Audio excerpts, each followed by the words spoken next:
Hello আমার প্রিয় ছাত্রছাত্রীরা, আবার চলে আসলাম একটা নতুন ক্লাসে। তোমাদের জন্য নিয়ে এসেছি ক্লাস 7 ম্যাথ রায় ও মার্টিন প্রশ্নবিচিত্রা ফার্স্ট সামেটিভ 2025। দেখো আজকে যা ক্লাসটা দিব তোমাদের, ক্লাস 7 ম্যাথ রায় ও মার্টিন প্রশ্নবিচিত্রা ফার্স্ট সামেটিভ 2025 স্কুল 13। আজকে 13 নম্বর স্কুলটা নিয়ে এসেছি, পেজ নাম্বার 126 127। ঠিক আছে, এই দুই পেজে অঙ্কগুলো আছে 13 নম্বর স্কুল। এর আগের যে 1 থেকে 12 নম্বর স্কুল আগের ক্লাসে করা হয়ে গেছে, তোমরা ক্লাসগুলো দেখতে পারো। যারা দেখুনি তারা তোমরা আমার প্লেলিস্টে গিয়ে দেখতে পারবো আগের ক্লাসগুলো। তো আজকের যে দেখো 13 নম্বর স্কুলটা আছে, সে স্কুলটা আমরা দেখতে পাচ্ছি দুটো স্কুল নিয়ে সেটটা তৈরি করেছে। প্রথম স্কুলটা আছে হুগলি ব্রাঞ্চ গভর্নমেন্ট স্কুল, আর তারপর একটা স্কুলের নাম আছে Bankura mission girls high school. এই দুটো স্কুল নিয়ে 13 নম্বর সেটটা তৈরি করেছে। এই সেটটা করাবো আমরা। তোমাদের যে রায় ও মার্টিন প্রশ্ন বিচিত্রা বইটা আছে, এই বইটা তোমাদের কিন্তু সঙ্গে রাখতে হবে এবং হাতে নিতে হবে, এবং এই বইটা খুলে প্রশ্নগুলো দেখো, প্রশ্নগুলো দেখতে হবে এবং বুঝতে হবে, তারপরে অঙ্ক করতে হবে। তাহলে আমরা অঙ্কগুলো তাড়াতাড়ি শুরু করে দেবো। তোমরা তাড়াতাড়ি করে ভিডিওতে লাইক করে দাও এবং ভিডিওগুলো বন্ধুদের কাছে শেয়ার করে দাও। তো চলো আজকের ক্লাসের অঙ্কগুলো আমরা দেখে নিচ্ছি। তো আমরা একের প্রশ্নগুলো প্রথমে করাবো। একের 1 নম্বর প্রশ্নটা বলছি, দেখো 50 মিলিলিটার আছে। 50 মিলিলিটার 2 লিটারের শতকরা কত হতে পারে সেটা বের করতে বলেছে। দেখো মিলিলিটার আছে আর লিটার আছে, তা দুই রকম একক আছে। তা আমাদের প্রথমে একরকম একক করে নিতে হবে। তো আমরা হয় মিলিলিটারকে লিটার করব, না হলে লিটারকে মিলিলিটার করব। তা আমরা কি করব, লিটারকেই মিলিলিটার করে নিব, বড়কে ছোট করে নিচ্ছে। বড়কে ছোট করলে গুণ করতে হবে। দেখো লিটার এবং মিলিলিটারের মধ্যে সম্পর্ক জানতে হবে তোমাদের। তা এখানে যদি আমরা ছোট থেকে বলি, প্রথমে মিলিলিটার, তারপরে আমরা নেব সেন্টিলিটার। ঠিক আছে, এই যে সেন্টিলিটার, সেমি থেকে সেন্টিলিটার বললাম। ডেসিলিটার, এই যে ডেসিলিটার, তারপরে এই যে তারপর লিটার, এখানে আমরা বলবো লিটার। ঠিক আছে, আচ্ছা আমরা লিটার চলে আসলাম, আর গেলাম না। মিলিলিটার, সেন্টিলিটার, ডেসিলিটার আর লিটার। তাহলে এখান থেকে আমরা 4টা ঘর দেখতে পাচ্ছি। তাহলে এখানে দেখো এই যে লিটারকে যদি মিলিলিটার করো, তাহলে কটা ঘর আছে? 1 2 3, 3টা ঘর। 3টা ঘর মানে 3টা 10 গুণ, মানে 1000 দিয়ে গুণ। তাহলে লিটারকে মিলিলিটার করলে পরে লিটারকে 1000 দিয়ে গুণ করতে হবে, 1000 দিয়ে গুণ। তাহলে দেখো আমরা করে দিচ্ছি। আমরা লিখবো সমান সমান 50 মিলিলিটার, আর একে আমরা 1000 দিয়ে গুণ করে, এই যে 1000 দিয়ে গুণ করবো, এটা আমাদের মিলিলিটার হবে। এত মিলিলিটারের শতকরা। ওকে, দেখো লিটারকে আমরা 1000 দিয়ে গুণ করলাম, মিলিলিটার পেয়ে গেলাম। তাহলে এখন আমরা বলবো যে দেখো শতকরা চেয়েছে, তো শতকরা পাওয়ার নিয়মটা এই যে 50টা উপরে দিয়ে দাও, আর এত মিলিলিটার শতকরা, তাহলে একে আমরা নিচে দেবো 2 × 1000। আর শতকরা যেহেতু বলেছে 100 দিয়ে গুণ করে দেবা। এভাবে কিন্তু আমাদের কি শতকরা বেরিয়ে আসবে। এত মিলিলিটারে 50 মিলিলিটারের এই মিলিলিটারের শতকরা কত, তাহলে 50টা উপরে আর এটা নিচে 100 দিয়ে গুণ। সরল করো, অ্যান্সার পেয়ে যাবো আমরা। একটা শূন্য কেটে দিলাম, দুটো শূন্য কেটে দিলাম। এবার দেখো 5 আর নিচে 2 থাকলো, একে যদি ভাগ করে নাও, তো 2 বার নাও, 2 দিয়ে 4, 1 নামলো, 0.0, 2 5 10। দেখো আমাদের অ্যান্সারটা চলে আসলো 2.5%। শতকরা চিহ্ন দিয়ে দাও, 2.5%। শতকরা চিহ্নকে পার্সেন্টেজ বলা হয়। তো এটা আমাদের অ্যান্সার। 2 নম্বর অঙ্কটা দেখো বলেছে 25 টাকার 8%। তা 25 টাকার 8% বলতে 25 গুণিত 8%, 8/100 এরকম অঙ্ক হয়েছে আমাদের। আর এখানে টাকাটা আমরা এইদিকে দিয়ে দেবো, এত টাকা। 25 টাকার 8%, 25 গুণিত 8/100 গুণিত টাকা। আচ্ছা, তাহলে এখানে আমরা যেহেতু কাটাকাটি করি, 25 4 100, 4 দিয়ে 8, তাহলে আমরা পেয়ে গেলাম 2 টাকা। এটা আমাদের অ্যান্সার। দেখো অপশান আছে এখানে, আমরা বি নাম্বার অপশানটা দেখতে পাচ্ছি। তাহলে অ্যান্সার তোমরা বি নাম্বার দিবা। 3 প্রশ্নটা দেখো আমাদের বলেছে রাম, শ্যাম ও যদুর প্রাপ্ত অর্থের অনুপাত দেওয়া আছে। অনুপাতগুলো আছে 2:3, 7। এই যে দেখো, তো আমাদের এখান থেকে বলেছে যদুর প্রাপ্ত অর্থের আনুপাতিক ভাগাহার বলেছে, যদুর চেয়েছে। তা দেখো তো যদুর আনুপাতিক ভাগাহারটা কত হবে? তাহলে এখানে প্রথমে রাম, শ্যাম, যদু শেষে আছে, তাহলে যদুর আমাদের 7, তো আমরা লিখবো 7 বাই, আর আনুপাতিক যোগফল মানে 7টা পরে যদুর বের করতে বলেছে। যদুর অনুপাতটা হচ্ছে 7 হবে, যদু শেষই ছিল, 7 বসিয়ে দেবো, আর নিচে আনুপাতিক যোগ, এতে যোগ করো 7 3 10 2 12, তাহলে এখানে আমরা 12 চলে আসবে। তাহলে 7/12 এটাই হচ্ছে আমাদের যদুর আনুপাতিক ভাগাহার। তো দেখো 7/12 আমাদের এই নাম্বার অপশানটা মিলছে, তো অ্যান্সার তোমরা এই নাম্বার দিয়ে দিবা। 4 প্রশ্নটা দেখো আমাদের এখানে বলেছে 32:36, ডবল আর *9। তো এখান থেকে আমাদের তৃতীয় পদটি মানে যে স্টারটা আছে, এই স্টারের মানটা বের করতে বলেছে। তা দেখো আমরা কি করব, অনুপাতকে আমরা বাই করে নেব। অনুপাতকে বাই করা যায়, আর *, যেটা সমানুপাতিক, যেটা সমান সমান করে দেবো। তাহলে এখানে */9 হয়ে যাবে। আচ্ছা এখানে কাটাকাটি করো, 9 4 36, 4 8 32, ঠিক আছে। তাহলে দেখো এখানে কিছু নয়, তো 1 আছে আর এখানেও 1 আছে। তাহলে আমরা যদি বর্গগুণ করি, দেখো কোনাকুনি স্টার 1 স্টার, স্টার আর 1 গুণ স্টার, এদিকে 8 আর 1, দেখো আমরা স্টারের মানটা 8। তাহলে তৃতীয় সমানুপাতি যে বের করতে বলেছিল, দেখো তৃতীয় পদটি, তো তৃতীয় পদটি আমরা কত পেয়ে গেলাম, 8 পেয়ে গেলাম। তো আমরা লিখে দেবো অতএব তৃতীয় পদটি 8। 5 প্রশ্ন দেখো, আমাদের একটা সংখ্যামালা দেওয়া আছে 8 + 5xy - 8 s²y²। এই সংখ্যামালা থেকে আমাদের বলেছে s² পদটি বের করা হয়, s² যেখানে থাকবে সেই পদটা কোনটা। তাহলে অতএব দেখো, তো আমরা যদি বলি s² এর পদটি, ঠিক আছে, পদটি কত হবে, এই দেখো যেখানে s² দেখতে পাচ্ছ এটাই আমাদের s² যুক্ত পদ, তাই না। তো আমরা লিখবো -8 s²y। তাহলে s² যুক্ত পদটি আমরা পেয়ে গেলাম, এই যে যেখানে s² থাকবে সেটা কিন্তু আমাদের অ্যান্সার হবে। তারপর বলেছে যে s² এর সহগ, মানে সেই যে পদটি লিখতে বলেছে আমার s² এর সহগ বের করতে বলেছে, মানে s² পদটি লেখো আর এর সহগ লিখো, মানে s² এর সহগ। তো আমরা যদি বলি s² এর সহগ, তাহলে s² এর সহগ বলতে s² বাদে বাকি যারা থাকবে তারাই কিন্তু সহগ হয়ে যাবে। s² বাদ দিয়ে কি আছে, -8 আর y, তাহলে আমাদের দেখো -8y, এটাই আমাদের অ্যান্সার। s² সহগ পেয়ে গেলাম -8y। ওকে, 6 প্রশ্ন দেখো, বলছে এখানে x ও y এর সমষ্টি থেকে x ও y এর গুণফল বিয়োগ করতে হবে, মানে x ও y এর সমষ্টি। তাহলে x ও y এর সমষ্টি বলতে x + y, সমষ্টি বলতে যোগফল। তাহলে এদের সমষ্টি থেকে x ও y এর গুণফল, x ও y এর গুণফল বলতে xy, x ও y এর গুণফল xy পেয়ে গেলাম। এটা বিয়োগ করতে বলেছে, তাই না, এটা আমাদের বলেছে শর্তটা। তা দেখো তো এই শর্তটা কত নম্বর অপশানে আছে, এটা আমরা বি নাম্বার দেখতে পাচ্ছি। তাহলে অ্যান্সার তোমরা বি নাম্বার দিয়ে দেবা। একে বলা হয় দেখো x ও y এর সমষ্টি থেকে x ও y এর গুণফল বিয়োগ, এই যে আমাদের শর্ত। 7 প্রশ্নটা দেখো, বলেছে সমকোণী সমদ্বিবাহু ত্রিভুজের কোণগুলি অনুপাত। অনেকবার হয়েছে প্রশ্নটা, দেখো সমকোণী সমদ্বিবাহু, সমকোণী বলতে একটা কোণ 90 ডিগ্রি হবে, এবং সমদ্বিবাহু বলতে দুটো বাহু সমান, এই দুটো বাহু সমান, তাহলে এই দুটো কোণও কিন্তু সমান হবে, এটা তোমাদের জানতে হবে। দুটো বাহু সমান হলে তাদের যে বাহুগুলির যে বিপরীত কোণগুলো আছে, এই বাহুর বিপরীত কোণ এটা আর এই বাহুর বিপরীত কোণ এটা, এই দুটো কোণও সমান হবে। এ একাই 90 ডিগ্রি, তাহলে এরা দুজন কত হবে, 45 ডিগ্রি করে হবে, 45 ডিগ্রি আর 45 ডিগ্রি। কেন, কারণ দেখো দুজনে মিলে 90 ডিগ্রি হবে। ত্রিভুজের 3টি কোণের যোগফল হয় 180 ডিগ্রি, এই একাই যদি 90 ডিগ্রি হয় তাহলে এরা দুজনে মিলে হবে 90 ডিগ্রি, আবার দুজন সমান, তাহলে কত করে হবে, এরা 45 ডিগ্রি করে পাওয়া যাবে। তাহলে এই হচ্ছে সমকোণী সমদ্বিবাহু ত্রিভুজের 3টি কোণের মান। তা 3টি কোণ পেলাম, একটা 90 ডিগ্রি, অনুপাত বের করতে বলেছে, ঠিক আছে।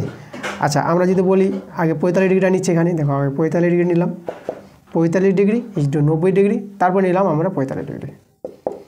তাহলে এখানে 45 ডিগ্রি দিয়ে ভাগ করে দাও, ডিগ্রি বসিয়ে দিলাম। তাহলে 45 একে 45 45 দিয়ে 90 আর 45 একে 45। তাহলে সমকোণী সমদ্বিবাহু ত্রিভুজের কোণগুলির অনুপাত পেলাম 1:2:1। ওকে, তো দেখো আমাদের এটা সি নাম্বার অপশানে মিলছে 1:2:1। তাহলে অ্যান্সার তোমরা সি নাম্বার দিয়ে দেবা। এবার দেখো 8 প্রশ্নটা, আমাদের বলেছে মধ্যমা ও কর্ণের মধ্যে তফাৎ কী, মানে এদের মধ্যে পার্থক্য খুঁজতে বলেছে। তাহলে আমরা যদি বলি মধ্যমার সম্বন্ধে যদি আমরা জানি, তা দেখো তো মধ্যমা কী জিনিস। মধ্যমা তোমরা জানতে হবে যে ত্রিভুজ আছে, ত্রিভুজের আমরা মধ্যমা পাবো, এটা এ বি সি, বিসি বাহুর মধ্যবিন্দু আমরা ডি নিলাম। এভাবে যদি আমরা যোগ করি মধ্যবিন্দুটা, এই বিন্দুটা আর মধ্যবিন্দুটা যোগ করে যে এডিটা পাবো, তাহলে এখানে এডিটা কিন্তু মধ্যমা। তাহলে এখানে লিখবো এডি হলো মধ্যমা। তাহলে আমরা দেখো মধ্যমা কি, মধ্যমা ত্রিভুজের ক্ষেত্রে দেখতে পাবো, মধ্যমা ত্রিভুজে পাওয়া যায়, পাওয়া যাবে মধ্যমা। এখানে দেখো এই যে ডি বিন্দুটা আছে, ডি বিন্দু বিসি বাহুর মধ্যবিন্দু, বিসি বাহুর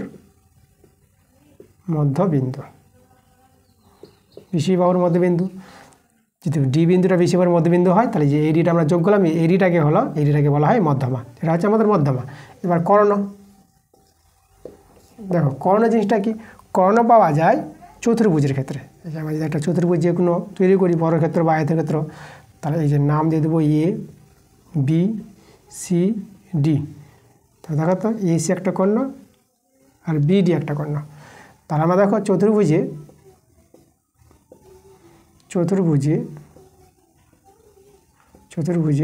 কর্ণ পাওয়া যায়।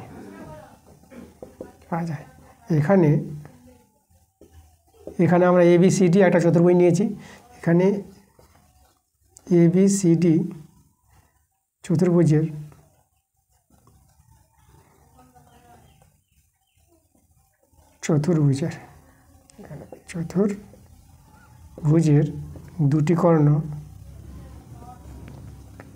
দুটি কর্ণ একটা হচ্ছে এসি ও একটা হচ্ছে বিডি।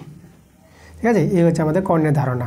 এটা হচ্ছে মধ্যমের ধারণা ত্রিভুজ ক্ষেত্রে পাওয়া যায়, আর কর্ণ চতুর্ভুজের ক্ষেত্রে পাওয়া যায়। আয়তক্ষেত্রের কর্ণ পাওয়া যায়, বর্গক্ষেত্রের কর্ণ পাওয়া যায়, সামুদ্রিকের কর্ণ পাওয়া যায়। ঠিক আছে, এভাবে কর্ণের ধারণা আমরা দিব আর মধ্যমের ধারণা দিব। তাহলে এভাবে তোমরা পার্থক্য লিখে নিতে পারবা। এবার 2-এর প্রশ্নগুলো, তো 2-এর 1-এর প্রশ্নটা আমাদের আগের ক্লাসে করা হয়ে গেছে। তোমাদের যেতে হবে পেজ নাম্বার 123 পাতার স্কুল 9, সেখানে দেখবা 2-এর 1-এর অঙ্কটা আছে। তোমরা আগের ক্লাসে গিয়ে তোমরা অঙ্কটা দেখে নাও। এবার দেখো 2-এর 2 নম্বর প্রশ্নটা আমাদের এখানে বলছে, একজন ঠিকাদার 40 দিনে 240 কিমি রাস্তা মেরামতের জন্য 100 জন লোককে নিযুক্ত করলো। 10 দিন কাজ করার পর সমগ্র কাজটি 30 দিনে সম্পূর্ণ করতে হলে অবশিষ্ট রাস্তাটি প্রতিদিন কী পরিমাণে মেরামত করতে হবে। আচ্ছা, তাহলে আমরা দেখব যে 30 দিনে কতটা রাস্তার পরিমাণ কাজ করবে, অবশিষ্ট রাস্তাটি কাজ করবে 30 দিনে, সেটা আমাদের বের করতে হবে। আচ্ছা, তাহলে এখানে আমরা প্রথমে সাজাবো গণিতের ভাষায় সমস্যাটা। আমরা লিখব গণিতের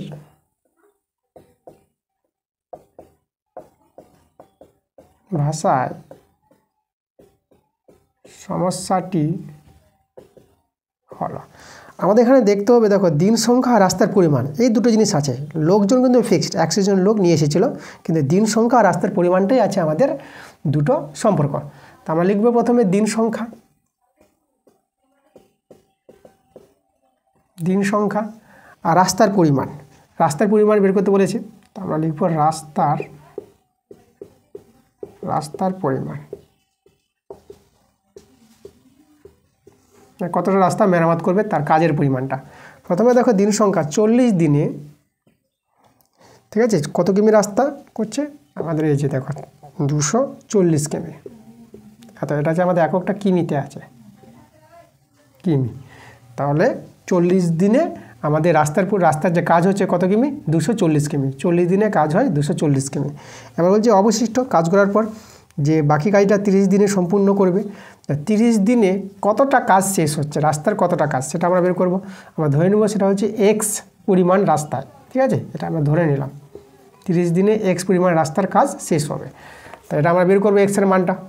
তাহলে এখানে এবার সম্পর্কটা দেখো, আমাদের এখানে দিন সংখ্যা কমেছে, তো কমেছে দিন সংখ্যা, তাহলে রাস্তার পরিমাণ কাজের পরিমাণে কী হবে, দেখো দিন সংখ্যা যদি কমে, কম দিনে কী করবে, 100 জন লোক আছে, তাহলে কম দিনে কাজের পরিমাণটা কমে যাবে।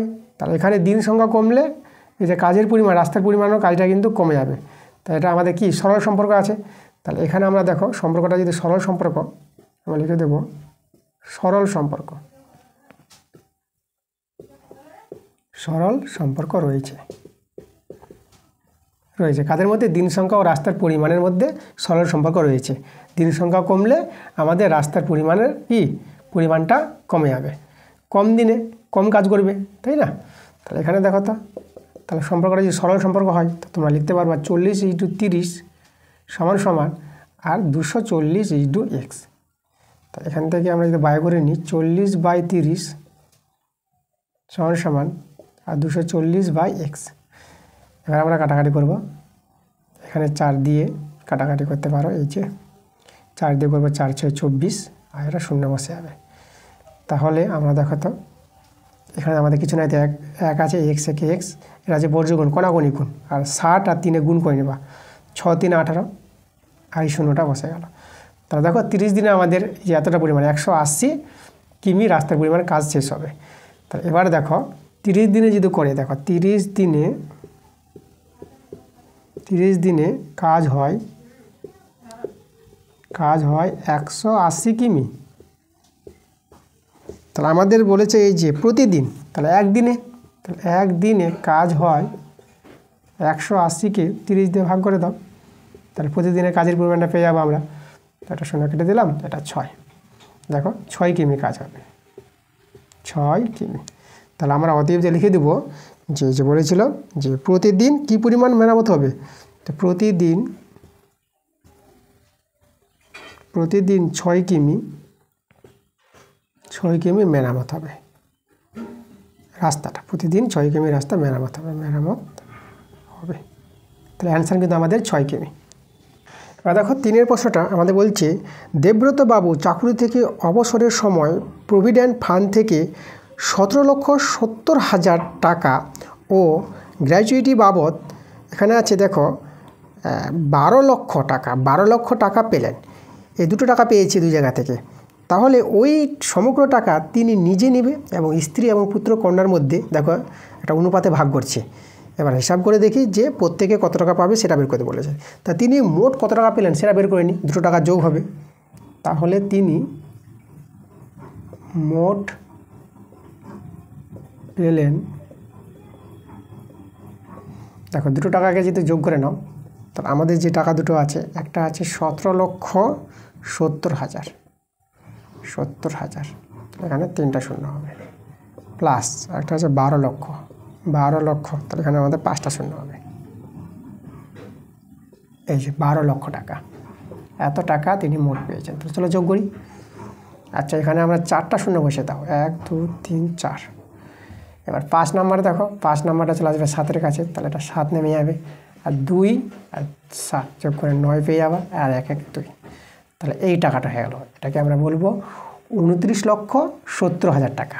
এই টাকাটা মোট পেলেন। এবার এই টাকাটা তারা 4 জনে ভাগ করবে। তাহলে তাদের যে টাকা ভাগের অনুপাতটা বলে দিয়েছে, দেখো টাকা ভাগের অনুপাত লিখব, টাকা ভাগের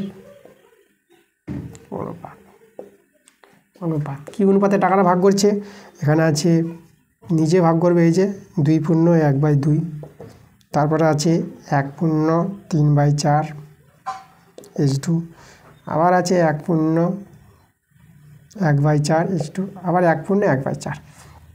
পূর্ণ সংখ্যা দেখো আমরা প্রথমে দেখো ভাঙাই, 2 দিয়ে 4, 4 1 5, এভাবে পূর্ণ সংখ্যা ভেঙে নিতে হয়, 5/2, 4 × 4 4 3 7, 7/4, 4 × 4 1 5, 5/4, এখানেও 5/4।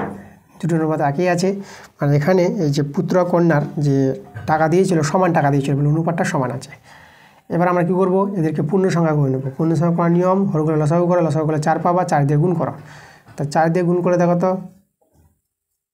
দেখো 4 দিয়ে গুণ করবো, 4 দিয়ে গুণ করবো, এখানেও আমরা 4 দিয়ে গুণ করবো, সবাইকে আমরা 4 দিয়ে গুণ করে দেবো, লসাগুটা দিয়ে গুণ। দেখো এখানে 2 হয়ে যাবে, এটা 10, এটা 4 4 কেটে যাবে, এটা 7, এখানেও 4 কেটে যাবে, এটা 5, 4 কেটে গেলে এখানে 5। তা তাদের দেখো টাকা ভাগের অনুপাতটা পেয়ে গেলাম। এবার আমরা বের করব এই যে এই টাকার মধ্যে কে কত টাকা পেল। তাহলে আমরা এখানে দেখাই, তা আমরা লিখব এই যে এত টাকার মধ্যে যে 29,70,000 টাকা, এত টাকার মধ্যে নিজে পেলেন, নিজে মানে যে দেবব্রত বাবু নিজে পেলেন, সবাই ভাগ করে নিচ্ছে টাকাটা। নিজে কত টাকা পাবে দেখো, এখানে পাওয়ার যে টাকা পাওয়ার নিয়মটা দেখো, নিজে ছিল কত অনুপাতটা 10, তাহলে 10 দাও উপরে, আর নিচে আনুপাতিক যোগ, এতে যোগ করো, দেখো তো 5 5 10, 10 20, 20 আর এদিকে 7 27, তাহলে নিচে আমরা 27 বসাবো, আর গুণ হবে এই টাকাটা 29,70,000 টাকা। চলো আমরা কাটাকাটি যদি করি, 3 দিয়ে দেখো, তাহলে এখানে আমরা আচ্ছা 9 দিয়ে করি, 9 3 27, আর এখানে 9 দিয়ে করি, 9 3 27, আবার 27 যাবে, 9 3 27, আর এখানে শূন্য বসবে 4টা, 3 দিয়ে করে দিই, 3 একে 3, 3 একে 3, 4টা শূন্য। আচ্ছা এবার যদি গুণ করে দিই আমরা, তাহলে 11 কে 11, শূন্য হবে কিন্তু 5টা, 3টা 4টা 5টা। এই যে আমাদের দেখো কত 11 লক্ষ টাকা নিজে নিলেন।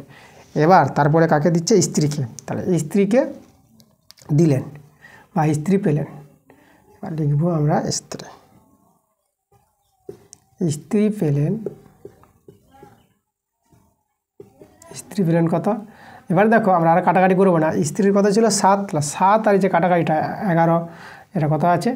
এই যে আমাদের যেটা আছে এই যে 1,10,000 টাকা। 1,10,000 টাকার সঙ্গে আমরা শুধু গুণ করে দেবো এদের অনুপাতগুলো।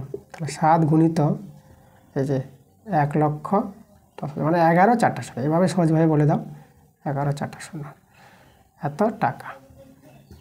তাহলে গুণ করলে এটা কত হবে? 77 4টা 0 4টা 0 দেবো। স্ত্রী প্লেন এত টাকা। এবার কে আছে? এবার আছে আমাদের পুত্র প্লেন। আমরা লিখব পুত্র প্লেন। এবার পুত্র অনুপাত 5, তাহলে 5 দিয়ে গুণ করে দাও 11 4টা 0 টাকা। তো এটা হবে 55 4টা 0 টাকা। কন্যা প্লেন দেখো কন্যার অনুপাতটা একই আছে পুত্র কন্যার, তাহলে আমরা এখানে এই টাকাটা আসবে এই যে 55 4টা 0 এত টাকা। দেখো প্রত্যেকের টাকায় ভাগের যে এটা আমরা ভাগটা পেয়ে গেছি। নিজে প্লেন এই টাকাটা, স্ত্রী প্লেন এই টাকাটা, পুত্র প্লেন এই টাকা, আর কন্যা প্লেন এই টাকা। তাহলে এভাবে তাদের কি ওই টাকাটা প্রত্যেকে তারা ভাগ করে নেবে এই অনুপাতে। তো এটা আমাদের অ্যান্সার।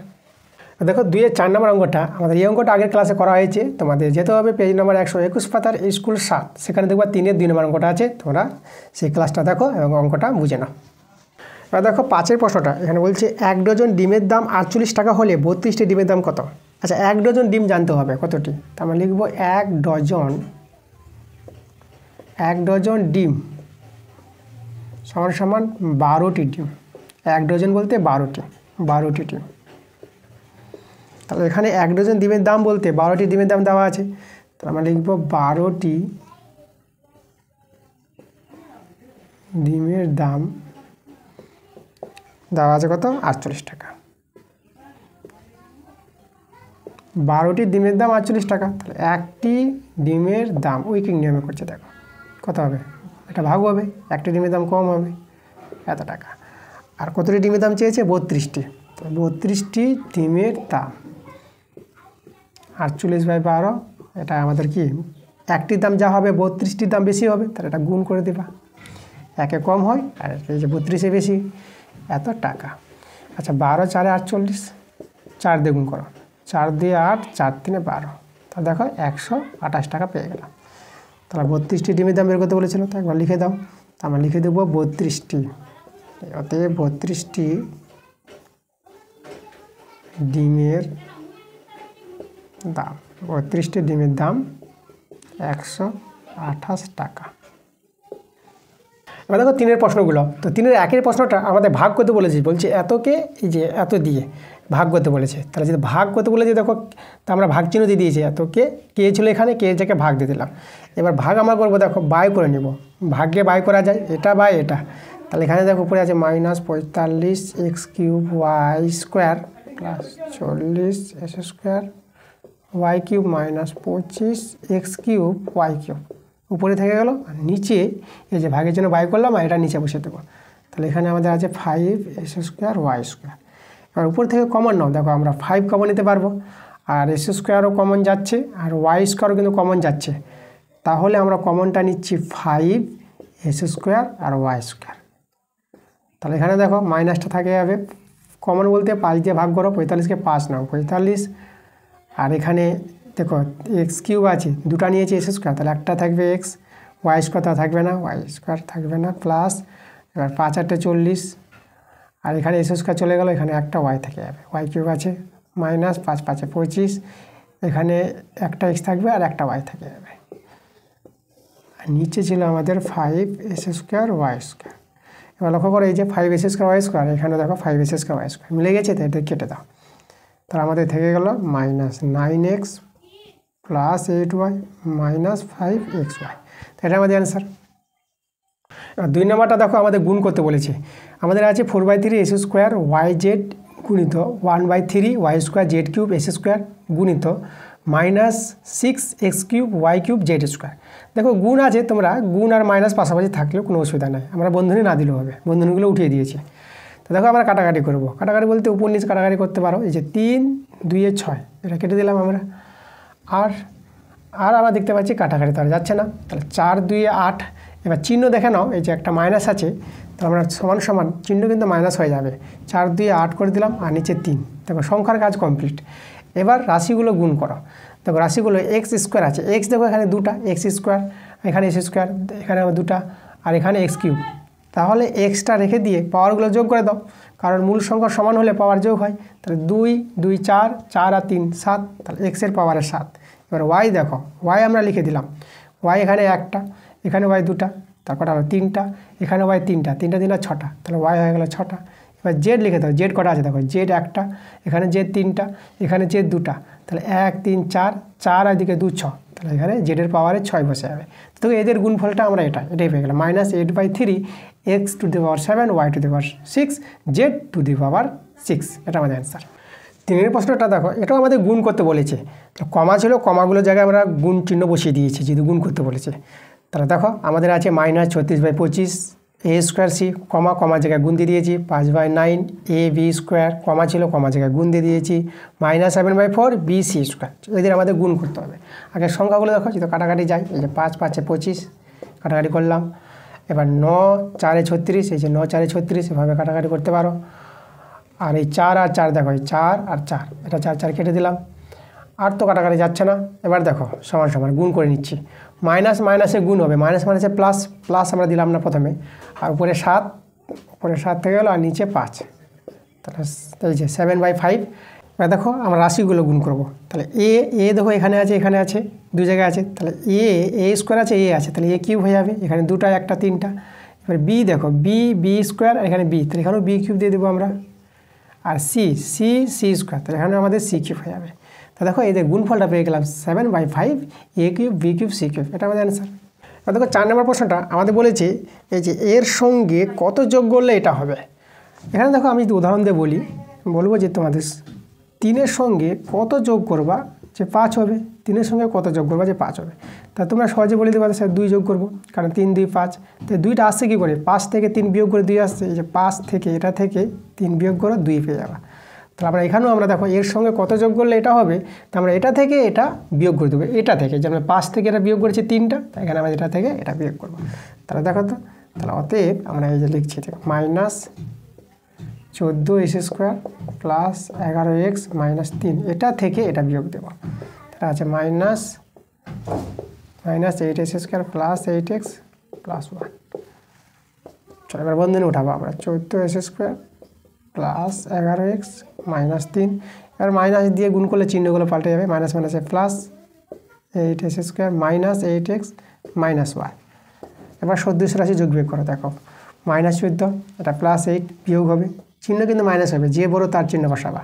তাহলে 14 থেকে 8 বিয়োগ করো, তো এটা হবে 6s স্কোয়ার, আর x দেখো 11x মাইনাস 8x, তাহলে চিহ্ন আমরা যোগ দেবো 11 বড়, আর বিয়োগ করবো, যোগ বিয়োগ থাকলে আমরা বিয়োগের কাজ, দুরকম চিহ্ন তো বিয়োগের কাজ করবা। 11 থেকে 8 বাদ দাও, 3 পেয়ে যাবা, 3x, আর -3 -1 একই চিহ্ন বিয়োগ দিয়ে দাও, চিহ্ন বিয়োগ আছে, আর একই চিহ্ন তাহলে যোগের কাজ করবা, 3 আর 1 4। দেখো আমরা রাশি যোগ বিয়োগ করে নিয়েছি, তাই এটাই আমাদের অ্যান্সার। দেখো 5-এর অঙ্কটা আমাদের এখানে সরল করতে বলেছে, সরল করে এবং সরল ঘাত প্রকাশ করতে বলেছে, আবার ঘাতও রাখতে বলেছে, পাওয়ারও রাখতে বলেছে। তো দেখো আমরা কীভাবে করছি, এখানে দেখো 5-এর পাওয়ারে 3 আছে, আর এখানে 5-এর পাওয়ারে 5 আছে, তাহলে এখানে আমরা যদি কাটাকাটি করে দিই, তাহলে এখানে 5 রেখে দাও, 5 রেখে দিলে আমরা কত পাবো, এখানে এই যে 5 থেকে 3 বিয়োগ করবা, মূল সংখ্যা সমান, তাহলে এটা কাটাকাটি মানে ভাগের সময় পাওয়ারগুলো বিয়োগ হবে, তো 5 থেকে 3 বিয়োগের কত হবে 2, তাহলে এখানে আমরা 5-এর পাওয়ারে, এই যে 5-এর পাওয়ারে আমরা 2 রেখে দেবো। এখন দেখো এই যে পি স্কোয়ার, এই যে P5, তাহলে পি স্কোয়ার P5 যে কাটাকাটি করো, তাহলে এখানে আমাদের পি থেকে যাবে, তার 5 থেকে 2 বাদ, তাহলে এখানে আমরা 3 দিয়ে দেবো, এই যে পাওয়ারটা আমরা বিয়োগ করে দিচ্ছি। আচ্ছা এখানে দেখো পি কিউব মিলে আছে, তো পি কিউব কেটে দাও। এবার দেখো এই যে 3-এর কিউব আছে, আর এখানে 3-এর পাওয়ার 7 আছে, তো এটাকে কাটো, যেখানে বেশি সেখানে 3 রেখে দাও মূল সংখ্যাটা, আর 7 থেকে 3 বাদ দাও, তো 7 থেকে 3 বাদ দিলে কত হবে 4, তা 3-এর পাওয়ারে 4 হয়ে যাবে। আর এবার দেখো এখানে এই যে আর স্কোয়ার, আর এখানে হচ্ছে r7, তাহলে এখানে দেখো, এখানে আমাদের দেখো এখানে 2টা আর এখানে 2টা, 4টা, এই যে 4টা, আর এখানে আছে 7টা, তাহলে এখানে আর থেকে যাবে 4টা থেকে, এই যে 7টা থেকে 4টা বাদ যাবে, তাহলে এখানে 3টা থেকে যাবে। আর কে আছে দেখো, এখানে দেখো কিউ, কিউ দেখো এখানে, এই যেখানে 4টা এখানে 3টা, তাহলে কেটে দাও, এখানে কিউ একটা থেকে যাবে, কিউ এখানে 2টা আছে, তাহলে এই কিউ আর এই কিউ স্কোয়ার কাটো, এখানে কিউ একটা থেকে যাবে। আর কাটাকাটি যাচ্ছে কিছু, কাটাকাটি কিন্তু আর দেখতে পাচ্ছি আর যাচ্ছে না। তাহলে উপরে দেখো কত থেকে গেল, উপরে থেকে গেল 3 পাওয়ারে 4 থেকে গেল, পাওয়ারে রাখতে বলেছি। আর আমাদের থেকে গেল উপরে এখানে কিউ থেকে গেল, তাহলে এখানে আমরা কিউ বসিয়ে দেবো। আর নিচে কিউটা একটু ভালো করে দেখি, এটা আমাদের কিউ আছে এখানে কিউ, আর এখানে 5 স্কোয়ার ভাঙাচ্ছে না, পাওয়ারে রেখে দেবো। আর এখানে থেকে গেলো শুধু আমাদের আর কিউব, তো এখানে আমরা আর কিউব লিখে দেবো। তা দেখো তো সরল করতে বলেছিল এবং ঘাতে প্রকাশ করতে বলেছিল, তাহলে আমাদের অ্যান্সারটা হয়ে গেছে, এটাই আমাদের অ্যান্সার। 3 পাওয়ারে 4 ইন্টু কিউ আছে, আর 5 স্কোয়ার ইন্টু আর কিউ আছে, এটাই আমাদের অ্যান্সার।